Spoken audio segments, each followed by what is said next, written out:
memang apakah harus mendapatkan pendampingan seperti itu Pak? Dan pendampingan seperti apa sih sebenarnya? Ya, tentu kita harus cek ya secara faktual usianya berapa ini anak ya. Karena tentu kita harus cek secara faktual berapa umurnya. Tapi secara prinsip, kalau memang masih usia anak, memang pada saat anak berkonflik dengan hukum, apalagi dia diduga melakukan tindak pidana, kira-kira begitu, maka tentu harus mendapatkan pendampingan hukum ya. Ini merupakan hak yang dilindungi oleh negara melalui undang-undang, baik Undang-Undang 35 2014 maupun Undang-Undang 11 2012 tentang sistem peradilan pidana. Jadi sekali lagi, kalau memang pelaku diduga memang masih usia anak, tentu mereka melekat hak-hak ya yang memang harus diberikan, termasuk juga hak pendidikan ya, hak apa namanya, hak mendapatkan pendampingan hukum dan lain sebagainya.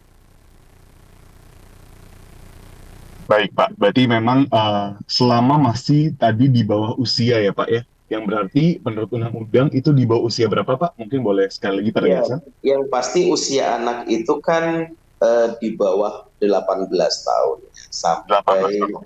eh, usia 18 tahun, termasuk juga anak di dalam.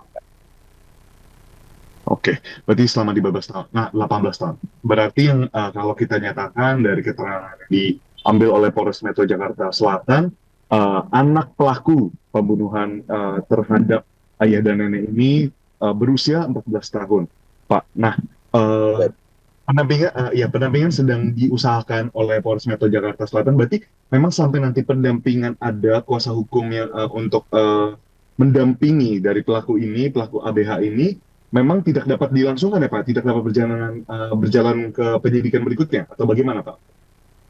Menurut pengalaman Ya, sejak juga proses di KPK. awal, ya baik proses penyidikan maupun proses penyelidikan, tentu memang anak memang berhak mendapatkan perlindungan sekaligus juga pendampingan.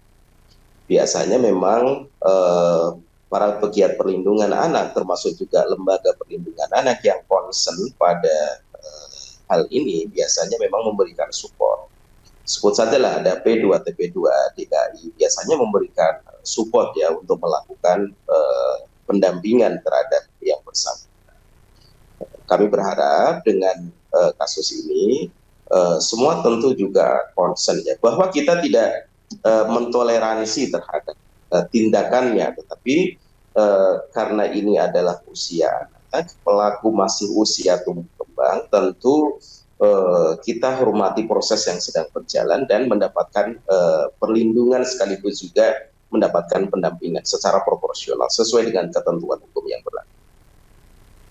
Oke, tadi Bapak sempat menyebutkan ada pendampingan ya, pendampingan yang cukup spesifik seperti itu, mulai dari pendampingan psikologi, lalu juga pendampingan pendidikan, apalagi Pak, dan mungkin boleh dijelaskan mungkin secara mendetail dari sebagai apakah perlindungan anak apa saja yang memang harus anak-anak dapatkan gitu, meski mereka ini tadi tidak ditoleransi gitu untuk tindakannya, tapi memang harus tetap mendapatkan haknya sebagai anak yang mendapatkan pendampingan tersebut. Bapak, pendampingan apa saja? Ya, dalam proses ini kan tentu hak dasar yang melekat pada anak itu tidak boleh tercerabut ya. Ya, selain juga hak-hak yang tadi pendampingan ya. Misalnya tentu hak kesehatannya dalam proses ini tetap harus tetap dipastikan.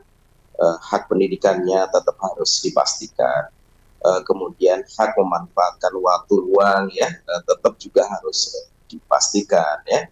Kemudian hak mendapatkan pendampingan. Pendampingan ini juga termasuk pendampingan psikologis, kemudian pendampingan hukum ya dari ahli yang dipandang kompeten dan cakap melakukan pendampingan terhadap anak yang terduga pelaku. Kenapa dibutuhkan pendampingan? Karena pertama yang bersangkutan masih usia tumbuh kembang. Yang kedua, yang bersangkutan merupakan warga negara yang tentu dilindungi undang-undang. Yang ketiga, tentu yang bersangkutan ini adalah terduga pelaku yang memang sedang berproses kan, sedang berproses ya oleh aparat penegak hukum dan para pihak terkait. Sehingga agar berjalan objektif, proporsional, kemudian yang bersangkutan juga tetap terlindungi hak-haknya, maka butuh instrumen tertentu ya, salah satunya adalah pendamping agar proses berjalan dengan baik, lancar, dan tentu sesuai dengan ketentuan.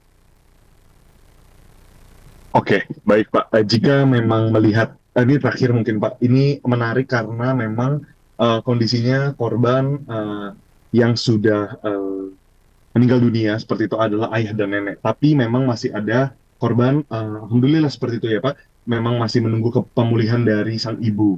Nah, kita berbicara soal ibu sebagai wali dari anak ini tersendiri. Nah, jika nantinya ibu ini sadar dan bisa bersaksi, Pak, kira-kira apakah di sana akan ada eh, bisa ada tabrakan dari perlindungan hukum itu sendiri, Pak? Baik untuk si anak maupun si sang ibu gitu sebagai korban. Ya, agak Apakah pernah putus-putus, Mas. iya. Bisa Ya, diulangi? oke. Nah, jadi ini menarik karena ibu dari pelaku sendiri memang masih dalam proses pemulihan seperti itu, Pak. Nanti ketika ibu sudah pulih gitu ya dari Rumah Sakit Fatmawati, lalu sudah bisa bersaksi, apakah nantinya dari perspektif pakar perlindungan anak, Bapak, dari perspektif pakar perlindungan anak, kira-kira langkah apa yang disuggest seperti itu? Apakah musyawarah? Apakah silakan jika ingin memasuki ke tahap hukum yang lebih lanjut, proses hukum yang lebih lanjut, atau seperti apa, Bapak, dari perspektif Pak Susanto? Ya, yang pertama tentu proses ini ya tetap saja berjalan sesuai dengan ketentuan yang berlaku ya. Kenapa? Karena ada Undang-Undang 35 2014 tentang perlindungan anak, kemudian ada Undang-Undang 11 2012 tentang sistem peradilan pidana anak. Kemudian ada ketentuan lain ya terkait dengan. Makanya saya kira semua pihak ya kita harus menghargai proses yang ada. Kita support kepolisian, ya, kita support kepolisian dan aparat penegak hukum lain agar proses ini berjalan secara baik, secara profesional, sesuai dengan ketentuan yang ada. Karena jangan sampai kemudian karena tekanan publik yang berlebihan, kemudian mengurangi semangat kita memastikan undang-undang itu dijalankan. Saya kira semua warga negara punya semangat yang sama ya, agar ketentuan hukum yang sudah berlaku di Indonesia itu dijalankan sebaik-baiknya, termasuk di dalam kasus. Jadi sekali lagi kita tunggu, kita bersabar, kita hargai proses yang ada, karena sejatinya di dalam proses itu polisi tentu akan terus mengembangkan ya siapa-siapa yang memungkinkan digali, jadikan saksi fakta, saksi pendukung dan lain sebagainya. Itu saya kira sepenuhnya menjadi kewenangan aparat penegak hukum. Baik, Pak Susanto, terima kasih banyak atas waktunya. Di sini sudah bersedia untuk diwawancara Kompas TV. Sekian Pak, singkat saja Pak Oke, Susanto sebagai pakar perlindungan anak. Seperti itu ya Pak ya. baik, siap. Terima kasih banyak Bapak.